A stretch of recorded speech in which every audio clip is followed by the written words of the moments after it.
Hilmani yang akan menemani teman-teman dalam beberapa menit ke depan dalam membahas topik yang sayang banget untuk dilewatkan. Di dalam podcast hari ini kita akan membahas terkait dengan isu-isu penelitian.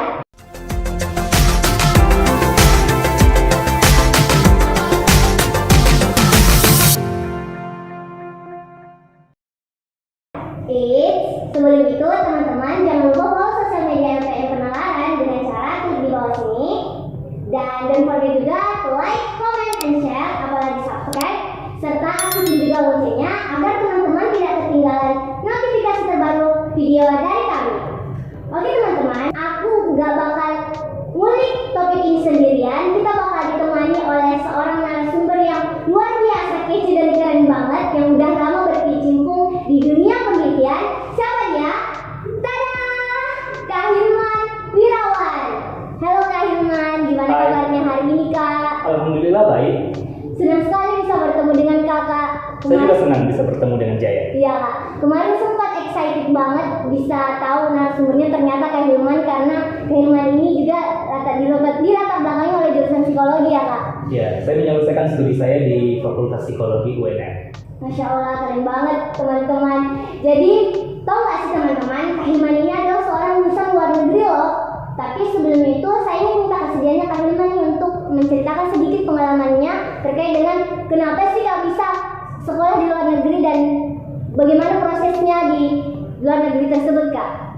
Oke, kalau bercerita tentang pengalaman kuliah di luar negeri, saya rasa satu podcast ini tidak akan cukup. Ya, karena sangat panjang dan sangat banyak hal yang menurut saya bisa jadi pelajaran buat kita semua. Tapi ada beberapa hal penting yang mungkin bisa jadi pengalaman yang mungkin saya share buat Jaya sama teman-teman yang ada di sini juga, dan buat semua yang nonton podcast ini. Yang pertama yaitu untuk tiba di sana, kuliah di luar negeri itu bukan proses yang instan. Ya, jadi banyak tantangannya, banyak gagalnya juga, ada proses belajar, ada proses feedback di mana saya harus dikoreksi hingga akhirnya sampai di sana. Ya, di Amerika. Saya di sana di Amerika 2 tahun menyelesaikan studi di salah satu kampus dengan bidang studi psikologi industri dan organisasi. Seperti itu ya Kak. Jadi ada proses jatuh bangun di dalamnya ya Kak, seperti itu Kak? Ya, jatuh bangun susah, tidak gampang ya, apalagi harus bersaing dengan mereka yang sudah hidup dan tinggal di sana lama di Amerika. Ya, teman-teman saya itu mereka sangat kompetitif. Saya harus membuktikan bahwa saya jauh-jauh datang dari Indonesia juga bisa bersaing dengan mereka.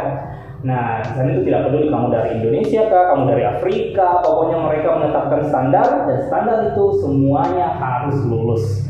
Kayak gitu. Masya Allah, keren banget nih Kak Hilman.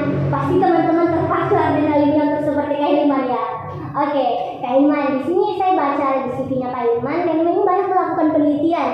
Nah, terkait dengan hal tersebut, gimana nih pandangan Kak Hilman terkait dengan episode pertama kali ini, yaitu membahas tentang terkait dengan penelitian, isu-isu penelitian. Oke, penelitian.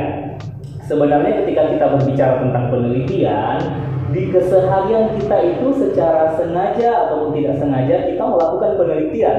Ya, kita melakukan observasi, kita melakukan keputusan-keputusan logis, kita membandingkan sesuatu, kita menguji apa yang kita pikirkan, itu semua adalah proses penelitian.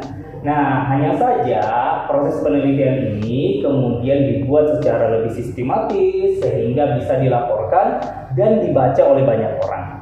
Dan juga pembuktian yang kita lakukan melalui proses penelitian ini itu bisa menjadi salah satu cara untuk mengembangkan ilmu pengetahuan. Nah, penelitian-penelitian yang ada tentunya harus didukung oleh banyak hal ya. Jadi tidak hanya bagaimana kualitas penelitinya, tapi juga bagaimana sumber-sumber daya yang dimiliki untuk melakukan penelitian yang baik. Seperti itu ya Kak. Saya juga banyak membaca nih, Kak Hilman adalah seorang dosen ya Kak. Betul sekali Kak? Iya, saat ini mengajar. Iya. Juga. Seperti itu Kak. Jadi saya ingin bertanya nih Kak, kan Kak Hilman adalah seorang dosen. Nah, apa yang membedakan penelitian seorang mahasiswa ini dengan di kalangan masyarakat lainnya? Penelitian mahasiswa? Iya. Oke, pasti kalau mahasiswa kan kita harus bagi dulu mahasiswa di tingkat mana nih. Mahasiswa di S1, kalau di Indonesia kan ada S1, S2, S3. Nah, ini masing-masing tantangan risetnya berbeda. Nah, yang skripsi itu kalau menurut saya yang biasa membimbing mahasiswa di level skripsi yang S1, nah mereka ini di tahapan belajar cara menyelesaikan masalah dengan metode ilmiah. Ya, biasanya tidak seribet dan tidak sesulit mereka yang di tingkat doktor atau di master. Nah, jadi hal utama kalau menurut saya bukan persoalan apakah penelitiannya sangat hebat atau canggih, tapi sekalipun itu hal sederhana, tetapi mereka bisa menyelesaikan persoalan yang sederhana dijawab dengan metode ilmiah. Nah, itu dulu yang penting. Seperti itu ya Kak. Terus saya ingin bertanya nih Kak, biasanya di mahasiswa yang sedang skripsi menganggap sebuah penelitian itu terkesan lama dan rumit Kak. Apakah memang kenyataannya seperti itu Kak? Kalau bicara kenyataannya lama dan rumit itu tergantung ya. Banyak hal, tergantung gantungannya. Ya, tergantung dari gantungan apa ya? Gantungan fasilitas, gantungan dukungan, gantungan kemampuan orangnya. Jadi banyak hal.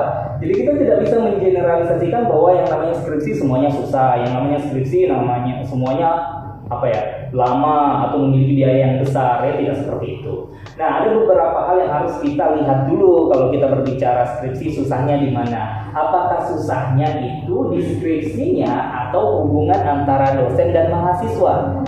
Nah, ini kadang-kadang konfliknya bukan di persoalan skripsinya, tapi tidak ada misalnya mahasiswanya mungkin tidak dapat berkomunikasi dengan baik atau mencari dukungan ya dari dosen-dosen atau teman-temannya yang lain. Nah, kadang-kadang yang saya lihat di mahasiswa ya,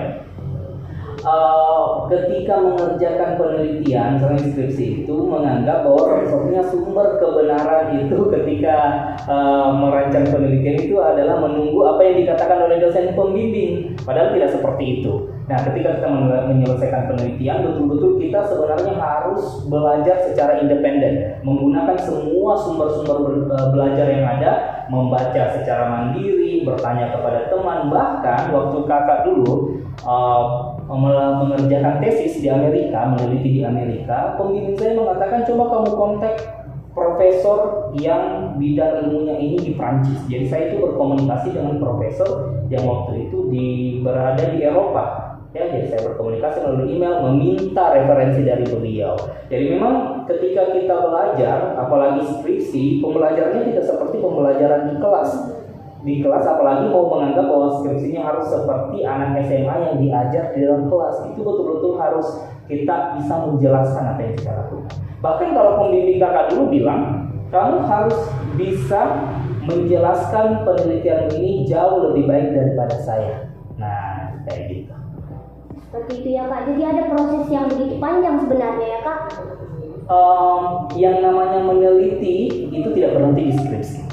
Tidak berhenti. Jadi ketika orang berkomitmen menjadi ilmuwan, berkomitmen menjadi seorang peneliti, maka itu adalah proses yang akan dia alami seumur hidup. Oke Kak, karena di sini yang banyak saya temukan adalah seorang mahasiswa yang berproses di skripsi. Nah, Kak Hilman kan dari jurusan psikologi nih. Biasanya mahasiswa yang menjalani skripsi banyak sekali beban-beban pikirannya terkait dengan skripsi ini. Nah, treatment apa sih Kak untuk para mahasiswa skripsi ini yang bisa dilakukan agar tidak terlalu membebani pikirannya seperti itu Kak? Oke, hal yang pertama yang perlu kita pahami bahwa tidak hanya skripsi, proses belajar di kelas, mengerjakan tugas-tugas, itu orang akan mengalami yang namanya tekanan, bisa saja mengalami tekanan karena dituntut untuk menyelesaikan sesuatu yang pada saat itu dia mungkin tidak sepenuhnya memiliki kemampuan itu. Nah, ketika kita ingin melakukan sesuatu di mana kita merasa tidak memiliki kemampuan menyelesaikan itu bisa saja terjadi yang namanya proses stres. Nah, kita itu bisa saja menyelesaikan itu dengan cara mengidentifikasi kira-kira pertolongan dari mana yang bisa saya manfaatkan. Bisa saja dari dosen, dari teman, dari keluarga, jadi kita perlu dukungan. Nah, kalau berbicara mengenai skripsi itu, nah yang paling penting adalah, yang paling sering saya lakukan adalah buat timetable-nya. Ya, boleh. Jadi di pekan pertama apa yang harus selesai, di bulan pertama apa yang harus saya selesaikan, dan tahapan-tahapan berikutnya. Dan ini, agenda ini bukan hanya kita yang harus mengetahuinya, tapi kita komunikasikan dengan dosen. Jadi biasanya di awal itu paling baik rencana kita menyelesaikan skripsi ini dikomunikasikan dengan pihak pembimbing bahwa saya mau selesai bulan sekian, ini tahapannya, tolong saya dibantu, tahapan-tahapan apa yang harus saya lalui, berapa kali saya harus bimbingan, dan berbagai hal lainnya. Nah, kadang-kadang yang tidak jelas ketika dilakukan proses pembimbingan skripsi ini antara dosen dan mahasiswa itu tidak jelas kontraknya seperti apa. Nah, ini mesti pertemuan berapa kali, ini berapa apa yang harus saya baca, referensinya adalah apa saja standar yang diharapkan oleh dosennya dan sebagainya. Tetapi yang paling banyak dalam proses saya membimbing itu yang paling banyak kejadian itu bukan persoalan dosennya ya yang tidak siap. Kalau saya entahlah kalau misalnya jurusan lain atau bagaimana.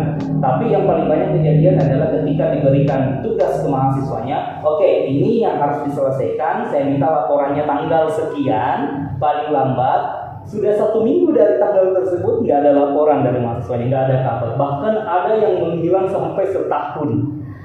Jadi intinya seperti kurang kedisiplinan deadline gitu Kak? Iya, kurang lebih seperti itu. Seperti itu. Oke. Oh iya Kak, di sini kan biasanya nih penelitian selalu berkaitan dengan beban pikiran, stres akademik dan lain sebagainya. Kira-kira ada nggak sih Kak penelitian yang menyenangkan? Penelitian yang menyenangkan? Iya Kak. Itu sih tergantung orangnya ya. Oh, tergantung orangnya. Ya, orangnya senang dengan penelitian atau Subjektif tidak. ya Kak? Iya, sangat-sangat subjektif kalau menurut saya menyenangkan atau tidak. Tetapi begini, ada beberapa orang ya yang mungkin membawa apa yang dia senangi ke wilayah penelitiannya. Saya berikan contoh, misalnya dulu saya pernah membimbing mahasiswa yang pertama dia senang berwirausaha misalnya. Dia senang berwirausaha, makanya yang dia teliti adalah apa sih yang membuat orang itu mau memilih produk ya, jadi maksudnya ke psikologi konsumen ya.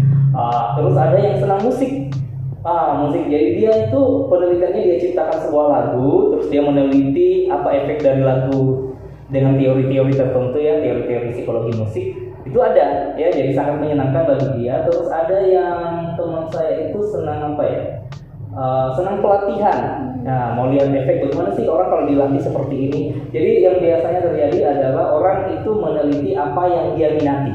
Nah, itu di awal-awal ya kalau kita memuji meneliti di level skripsi mahasiswa S1. Biasanya mahasiswa seperti itu. Dan itu bisa menyenangkan bagi mereka. Nah, yang harus dipastikan adalah hal yang menyenangkan dengan hal yang menantang itu bisa saja tidak selalu sejalan. Nah, kita kadang-kadang ketika meneliti itu bukan hanya mau menyenangkan diri, tetapi kita harus menantang diri. Nah, kalau hanya berfokus pada hal-hal yang menantang saja, nanti jadinya kita hanya mau menyajikan fakta yang menyenangkan untuk orang atau menyenangkan untuk saya. Jadi ketika orang menjadi seorang peneliti, konsekuensinya adalah mereka senang tidak senang, suka tidak suka, didukung tidak didukung oleh banyak orang, begitu kebenaran yang mereka temukan dari metode ilmiah, itulah juga yang harus dia sampaikan. Seperti itu. Oh iya Kak, saya ingin minta tips nih Kak dari Kakak, bagaimana menjadi peneliti yang berkualitas, karena seperti yang saya ketahui peneliti itu ada 3 jenis Kak, peneliti tahap awal, tengah dan akhir. Nah, bagaimana menjadi peneliti yang berkualitas tahap awal? Istilahnya masih pemula Kak. Oh, pemula iya, ya, peneliti pemula berkualitas. Yang paling awal, yang paling pertama ini kebiasaan yang masih kurang di antara kita itu adalah membaca. Mau di level manapun membaca. Kadang-kadang ada yang bertanya nih, sampai level doktor sekalipun setelah selesai kuliah S3 ya, kalau mereka mau membuat sebuah penelitian yang hebat tetapi tidak mau membaca penelitian yang hebat, itu tidak mungkin. Misalnya ya, seorang dokter ingin menerbitkan sebuah tulisan hasil penelitian di jurnal bereputasi internasional, tapi nggak pernah baca jurnal-jurnal internasional, itu nggak bisa. Karena pasti hasil penelitiannya adalah hasil penelitian yang hebat menurut dirinya, belum tentu hebat menurut masyarakat ilmuwan internasional. Jadi hal yang paling penting yang harus dibiasakan bagi peneliti awal adalah kebiasaan membaca referensi ilmiah. Ya, bukan membaca bacaan yang menyenangkan ya, tapi yang menantang untuk dipahami. Jangan menghindari bacaan yang menantang untuk dipahami ya di level-level internasional. Dan kalau pusing, bingung, Anda tidak sendiri. Teman-teman saya di Amerika itu kalau kita dikasih tugas ya jurnal internasional itu kayak apa ya, manuskrip, artikel ilmiah itu yang banyak dengan bahasa Inggris yang teknis, canggih. Dulu waktu saya di sana saya berpikir bahwa mereka itu gampang, orang Amerika gampang dia pahami. Ternyata tidak juga. Mereka juga kesulitan memahami tulisan-tulisan level internasional. Dan itu terbukti waktu diberi ujian, satu artikel kami diberikan ujian, diberikan pertanyaan. Dosen saya bilang kepada saya ya, mahasiswa Indonesia, dosen saya bilang bahwa Hilman di antara dua kelas waktu itu program S2 profesi saya 2 kelas di Amerika, dia bilang di antara 2 kelas ini hanya kamu sendirian yang bisa memahami artikel ini. Nah, itu artinya apa? Bahwa kita sendiri orang Indonesia yang tidak lahir dan besar di sana itu bisa lebih memahami artikel jurnal internasional ketimbang orang yang berada di sana, native speaker-nya. Dan itu mungkin saja. Wow, keren banget nih Kak Hilman. Jadi teman-teman mari membaca bacaan yang menantang. Bener kan Hilman? Iya. Oke. Di sini Kak, saya ingin bertanya lagi nih. Kira-kira ada nggak sih rentang usia untuk meneliti? Karena seperti yang saya observasi nih, anak-anak sudah bisa dikatakan memiliki jiwa peneliti Kak. Karena kan biasanya anak-anak ini identik dengan segudang pertanyaan. Jadi ada kira-kira Kak rentang usianya? Ada rentang usianya setiap individu untuk meneliti? Menjadi peneliti itu tentunya ada tahapan belajar yang dibutuhkan. Nah, kita sekolah mulai dari tahapan mungkin TK, SD, SMP, SMA dan seterusnya itu adalah proses untuk berpikir logis. Kita dididik untuk menggunakan kemampuan kognitif kita. Karena kemampuan kognitif inilah yang nanti akan menjadi alat utama kita untuk menginterpretasi fenomena di sekitar kita. Nah, jadi dari mana sebenarnya kita awalnya belajar menjadi seorang peneliti? Ya, sejak kita masa perkembangan dari TK, SD dan seterusnya. Tetapi secara sistematis, riset penelitian itu kalau di Indonesia itu diajarkan mulai kita di bangku kuliah. Ya, ada beberapa mungkin SMA sudah memasukkannya ke ekstrakurikulernya, ekskulnya. Tapi kalau secara sistematis dan mendalam itu mulai di tahapan kuliah. Seperti itu Kak. Oke Kak, satu pertanyaan terakhir nih dari saya. Kira-kira Kak, kalau saya katakan penelitian, persepsi pertama apa yang Kakak ingat? Langsung terbersit apa kira-kira kalau saya katakan penelitian? Banyak ya, rumit. Ada pengalaman berkesan apa Kak terkait dengan penelitian? Saya sebenarnya kalau bicara riset ya, itu tumbuh besar dalam lingkungan riset sebenarnya. Aktivitas kemahasiswaan waktu mahasiswa juga kan di LPM Penalaran UNM itu banyak bergelut tentang riset. Dan saya merasa itu apa yang saya lakukan dulu, yang saya rasa sudah wah, canggih, begitu saya belajar lagi, ternyata ini tidak seperti itu, ada hal yang baru lagi. Dan setiap saya belajar, ada hal yang baru lagi, hingga seterusnya saya belajar. Dan sampai saat ini, ketika memasukkan tulisan di jurnal-jurnal internasional yang direview oleh profesor dari Inggris, Australia, Amerika, ketika tulisan-tulisan saya diberikan feedback, saya banyak belajar dari mereka dan mereka berkata ini harusnya seperti ini dan saya masih dikoreksi. Ya, jadi bukan berarti ketika kita sudah lama meneliti kemudian kita berhenti. Nah, itu tidak seperti itu. Karena saya yakin ketika kita sudah merasa hebat, ketika kita sudah merasa mampu dan cerdas, menjadi orang yang paling hebat, dan di saat ini kita merasa sudah tidak perlu lagi belajar, maka disitulah ilmu pengetahuan meninggalkan kita. Seperti itu. Seperti itu Kak. Oke teman-teman, itu tadi pertanyaan yang sekaligus menutup perjumpaan kita dengan Kak Hilman. Sebelum itu, saya ucapkan terima kasih yang sebesar-besarnya Kak, karena sudah menyempatkan waktu, sudah meluangkan waktu, mengorbankan waktu juga. Terima kasih banyak Kak, semoga bisa bertemu di lain waktu. Mudah-mudahan di topik yang berbeda. Iya Kak. Masya Allah. Oke, teman-teman, sebelum itu sekali lagi jangan lupa klik tombol like, comment, and share, apalagi subscribe serta aktifin juga loncengnya agar teman-teman tidak ketinggalan notifikasi terbaru dari kami. Sekian dari saya pamit undur